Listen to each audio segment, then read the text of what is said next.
rather from a place of reaction. Stillness and intention. So you now got to sit back and think about all the news headlines that you've consumed, right? Because being a consumer takes you away from wealth. Once you're a consumer instead of a producer, because as a creator, you're supposed to be producing, right? You're supposed to produce output from inspiration, right? That you have cultivated, that you ultimately harvest. But instead, you're constantly consuming, right? Taking in. But what you're taking in has no nutritional value, whether it's spiritual nutrition, whether it's supplemental nutrition, physical, mental nutrition. So what can you produce? Nothing from nothing. Instead, it makes you toxic. It takes away from your focus. Your mind can't be still. And when people say, I'm bored, it means that you're seeking stimulation because you can't be still in peace. Boredom is not a real thing in the sense that it's this state that we could actually exist in, or this place doesn't have enough. What you're saying is I'm seeking stimulation at this time. But if you can learn to be in stillness, there's a book called Stillness Speaks. And I read that when I was young. My mother had it. And I used to sometimes go into her library and just read random books. And this is at a time where I really wanted my mind to think differently than my environment. And I realized that I'm sure the people in my environment, in the streets, in the hood, was not reading these type of things. So Stillness Speaks was a very powerful book. And one of the big things that I took from it is that there's always stillness in your environment, right? And I remember this one example.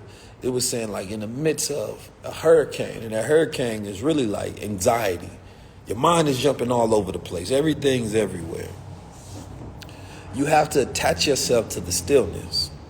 So I would be outside, and my mind could be going crazy overthinking, and you can look at a tree, you can look at a light pole, you can look at a stop sign.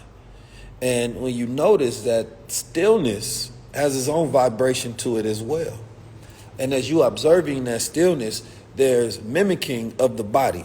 You mirror those things you are attached to. So I would stop in calmness, and then I would observe things that are still around me, and then it would still me as well.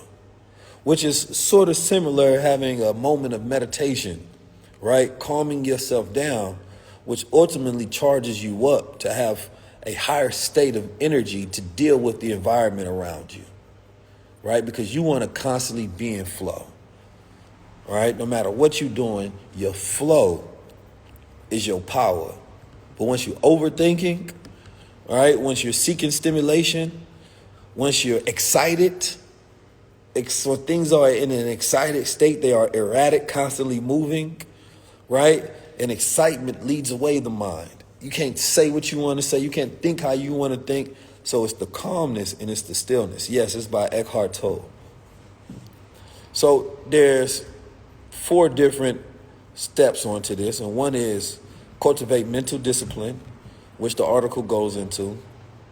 The second one is be at flow, right? Which is like Bruce Lee. And again, a little more on flow, because I believe that flow mode is the best state for one to be able to access. And this is why peace is one of the highest frequencies. You ever see a basketball player, football player, man, and you can just tell that they're having a flow. Stephen Curry is a good example. It could be all the stress of the world on one game, but he's just calm. He's just calm in there, just wetting them up. He's not thinking. He's in a state of no mind. There's no ego. There's no anger, right? There's no pressure. It's just another game. Because if he took on all of the pressure of this the biggest game of my life, oh my God, what if I lose? What if I win? What am I? All of these different thoughts, they're taking away from the energy of flow. Right? Your goal is to not have friction that goes against the river. You have to think of your mind like dropping a leaf and it is flowing with the river. Being in that state of flow allows you to be able to operate at a top frequency to where things are operating and happening the way you want them to, consistently, and you stop living a bipolar life. You don't want your manifestation to be bipolar. You don't want one day you're manifesting the exact thing you was thinking about, right? And then the next day, nothing is working for you. You don't want that, because part of the way that we're able to manifest things is directly connected to our emotions and what we actually feel. So we exist on these different emotional planes in these different frequencies. So you can want something mentally, but emotionally you're disconnected from it. And when you're in flow, that's when your mind and your emotions and your spirit, your heart, your gut, your brain, all connected on the same wavelength. So you have to stop thinking. A person that's sitting there shooting a free throw all day and it's just hitting, what makes them miss one? They start thinking about something. It takes them out. They start thinking about, oh, I hit 9 in a row. What if I hit the 10th one? That thought disrupts that chain of perfect harmony within the electricity of your body and your mind, right? To where you're no longer in that state of doing. Now you're thinking about what you're doing, which disrupts the harmony of the outcome. So it goes into flow mode, and that's something that we're going to tap deep into in the mentorship as well, because once you get into flow, and you know how to cultivate that flow consistently, and this goes into psychology, this goes into philosophy, this goes into occult wisdom, right? But this is why most people need coaches, because a coach essentially is somebody who can help you get into that flow mode, who can bring out the best in you. You already have the potential, but can you bring that actual out of yourself consistently, right? That's very important. Everybody is not ready for that type of investment in self. Some people, they get into a mode where they're doing good and then you overthink your good. The best performers, right, have delayed gratification. Delayed gratification. All right, the other one is detached from outcomes. Again, delayed gratification. Number 4 is adapt and elevate, which I'll go into just a little bit. Mushin Noshin teaches us adaptability. It's not rigid, it's fluid. In creation, this means embracing without losing your core. Whether the market shifts, trends change, or new challenges arrive, you stay centered in your purpose, able to pivot and elevate as you need without losing your essence. I think this is very important, because you never let the market or the people, challenges dictate your outcome. You adapt to whatever the situation is, the circumstances, by first observing. When you are observing, you are strategizing. You don't need to know what to do automatically unless you are already trained, right, for that circumstance. So instead, you sit back and you observe. Once you are in observation, what you're doing is you are gathering data. You're not judging the data yet. You're not doing any of that. This is an actual framework that you can use in every aspect of life. I won't have a chance to go through it all. But I'll tell you the first part. It's gathering data.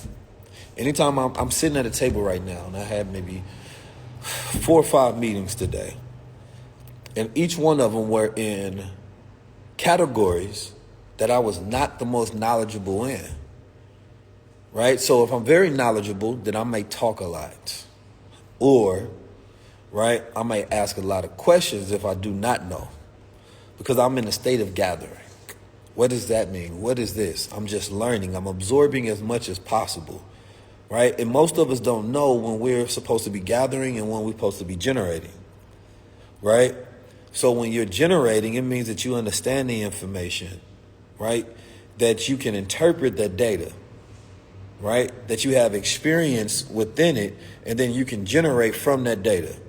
But a lot of people that should be in the gathering stage are trying to skip it and go into the generating stage, and they do it in a level of insecurity, which increases their stress and decreases the probability for a favorable outcome. So no, you have to learn frameworks of thinking.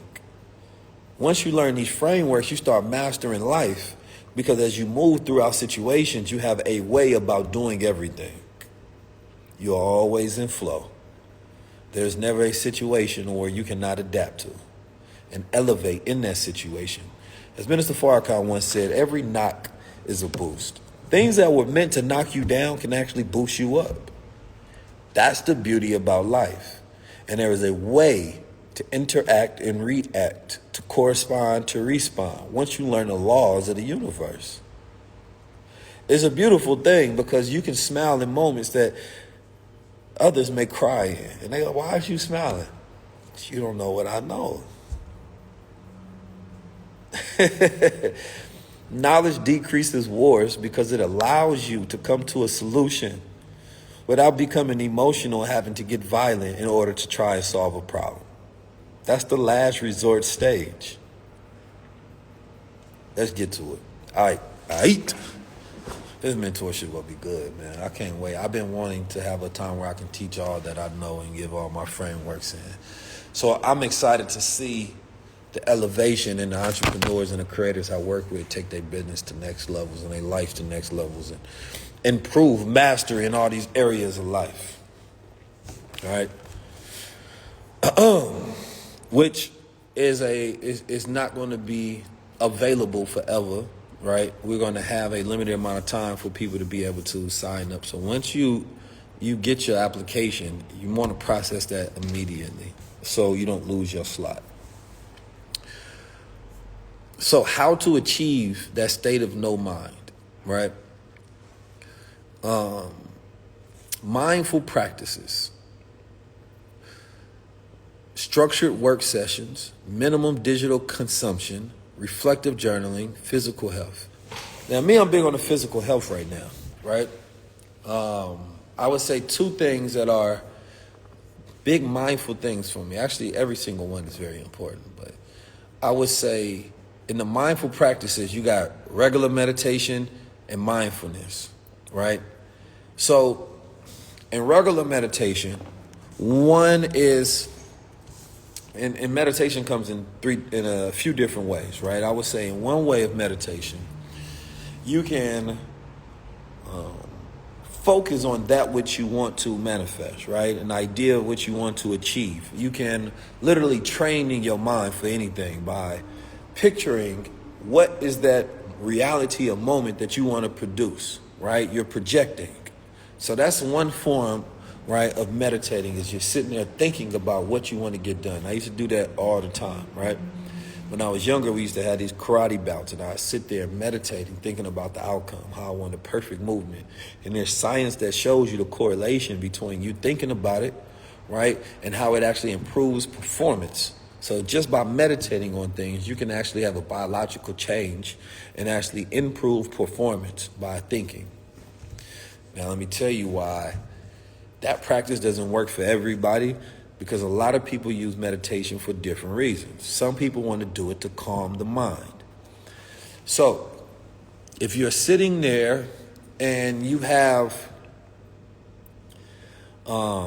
anxiety and you're trying to meditate, sometimes anxiety, I will write an entire article about this in the newsletter. Sometimes meditation can increase anxiety. Why? Meditation can increase anxiety, particularly because people are different, right? Some people are inner thinkers, some people are exterior thinkers, right?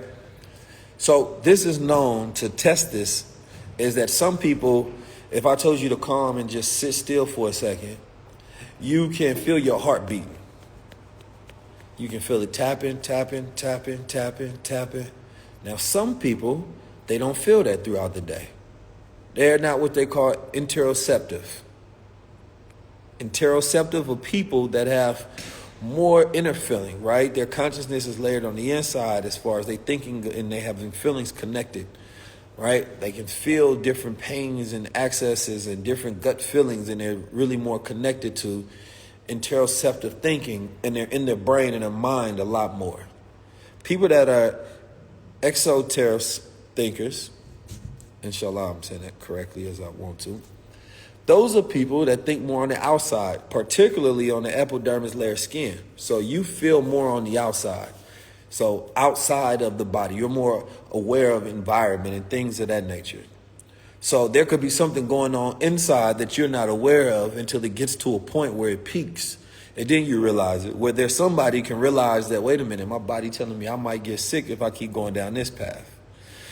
There's traders that use this when they're trading, that they know sometimes they get a gut feeling, they get a pain in one area here, right? Their heart can skip a beat that lets them know that this trade is good or bad. And they become aware of signals within their body that they use as a guide throughout life, right? And they realize that their body actually has a level of consciousness that their mind doesn't. And it reacts faster as well. The biggest organ of the body is the skin, but you have to understand how the body reacts and how the body has the ability to consume, gather information that the mind doesn't actually understand yet.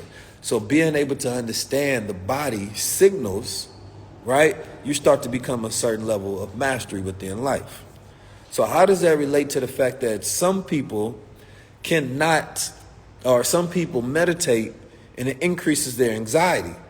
The reason that it increases your anxiety is because when some people meditate, they're trying to calm their thinking, but instead they're doing more thinking. So they're trying to get out their head, but they're in their head more. Right? So they're sitting there meditating and they're just in their head. And they can't. They're like, man, I can't do this. This meditation shit don't work. Why is everybody lying to me? And it's not the damn meditation. It's that you don't know yourself. So one of the things we're going to do in a mentorship, right, is by the time you leave this, the level of mastery of self that you have, the level of customization and understanding different aspects of yourself so that you can be in line and more harmonious with your environment and your life, it's going to change everything for you. It's the shift that you need to have, right? But if you knew you were interoceptive or exoteroceptive, right, then you would know how to do certain practices so that you can get the results based on who you are, not general results based on what someone else has gotten. So we'll look at somebody and say, man, I got these great results from doing this practice. And you're like, oh, I'm going to try that. Not knowing you need to customize it based on level of self-awareness that you have. Most people who teach wellness and meditation, things of that nature, never teach this. So they can be leading you down a path of anxiety and they have good intention. It's well formed, but they're using their experience, right, based on how they perceive it. And this is what I call, or not I, but this is what's particularly called the curse of knowledge. So what you want to do, if you are the type of person that is always in your brain and you want to calm down that, then your meditation has to be focused on outside. It has to be like when I'm in my mind, I'm not thinking, calm, stop thinking. That's just more thinking. No, I let my awareness go to my body. I let my awareness go to the outside of my body, the aura, the environment, things of that nature. I start thinking about the way stuff feel on my skin, right? I let my awareness go outside my body. So what happens is now there's a balance, and then my mind can be in a calm state. Now, if you do this over and over and over, you layer that experience and you become better and better and better at it. So there's a lot of these different things that a lot of people don't have a level of awareness to understand how they can reach these peak levels. So I can tell you about the no mind, but you like, Keys, that didn't work for me. That's because you didn't work it the way that it should for you. You have to customize things based on a level of self-awareness. It's very key. Very, very key.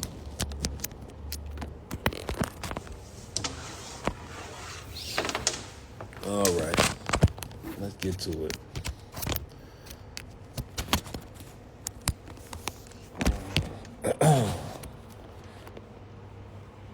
How many of you are ready for self-mastery? Comment 1. All right, let's get that you all can conclude on your own, right? When you master the no mind state, you transcend the superficial noise of the world. You become a creator, operating from a place of clarity, calm, and confidence. You're no longer chasing trends. You're setting them. You're no longer reactive. You're intentional, right? Changes the game. The Mushin notion allows you to operate on a higher level where your work isn't just a reaction to the world, but a reflection of your inner mastery. When I sit with people and I'm learning and I'm bringing all these things to me, and this is why I say oftentimes in podcasts and interviews, don't be surprised when good things happen, because you interrupt the flow of things happening, right? That's surprising is stopping the flow. You have to be in it, and you just operate at that frequency, and you allow that to become your life. So when you learn esoteric and occult knowledge, and you have experience, skill sets, and knowledge to go along with it, you have this ability to be at this level of flow. It increases finances. You start to have success in sales.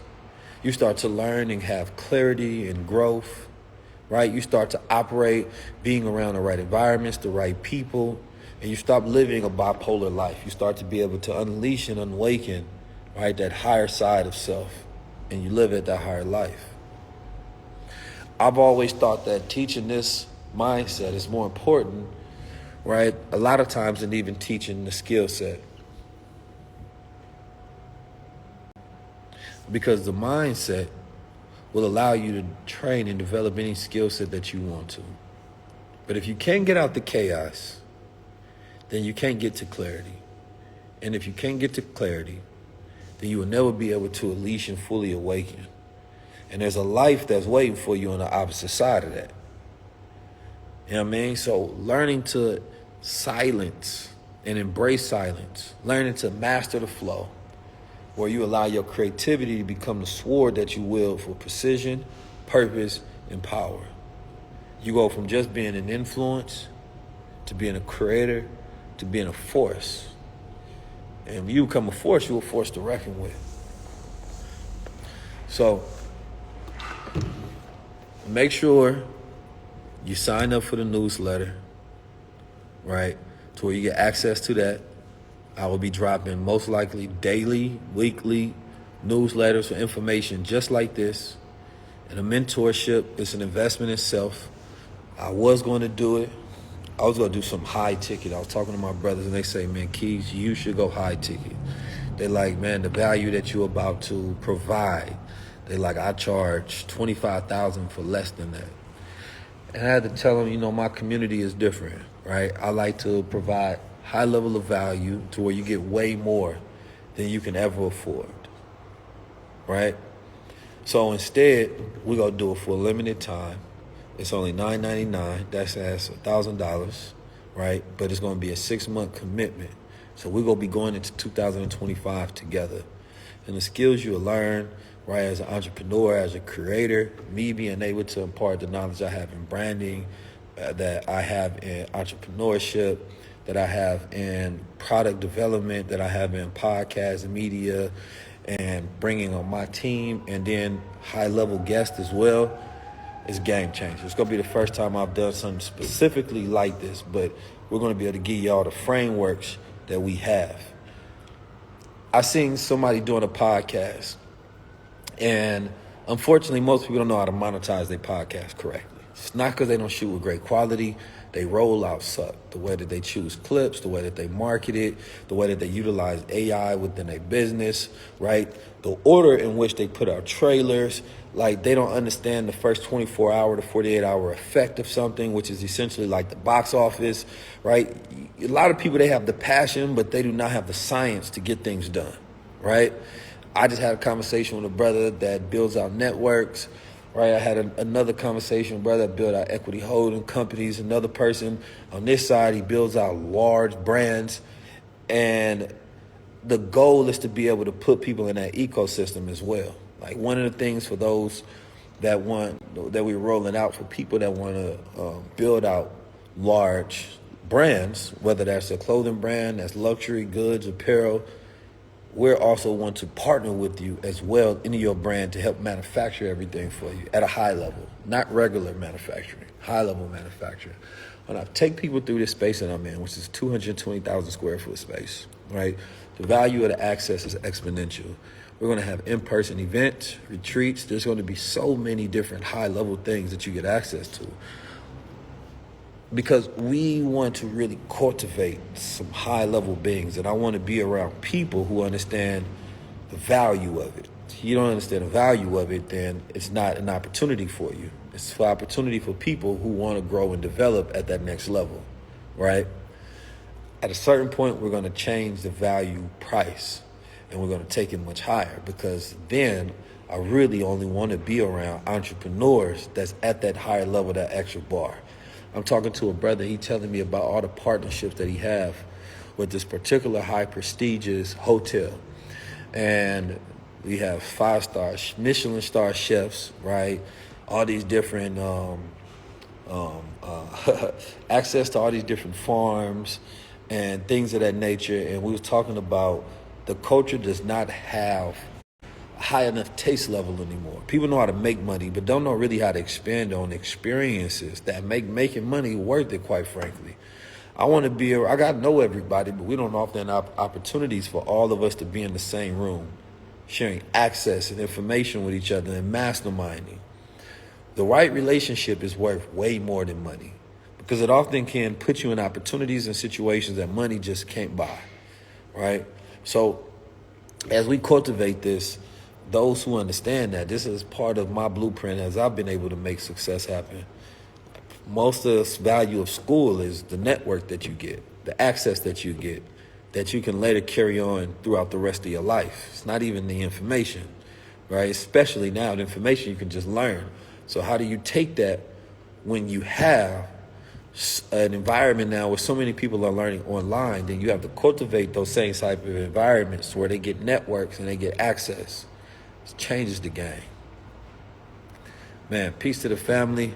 I appreciate y'all. Peace to the gods. Make sure you comment, mentor. Make sure you join. This is an extreme value that I'm passionate about doing. Once I get back from Japan next week, we're going to begin. So you want to make sure that you're tapped in. Peace to the gods. I got to go straight to Japan and get that no mind, warrior mentality, right? And then straight from the source, you feel me? I'm going to do some samurai training out there. Y'all go see. It's a lot that's about to happen. You feel me? I want y'all to be able to travel and move around the world as well in the way that you want to. You feel me? You should be able to do the things that you want to do. And part of this new level of entrepreneurs is creators who know how to implement AI in their services, how to be more effective, have the resources that you want to, being able to connect the way that you want to, right? But you don't want to be struggling at the things you're not good at, right? So it's best to learn from people who already have the experience and the skills so that you are able to be successful in the way that you want to. If you're ready to go to that next level, make sure you tap in on 19 Keys. Invest in yourself, invest in your future. I'll see you.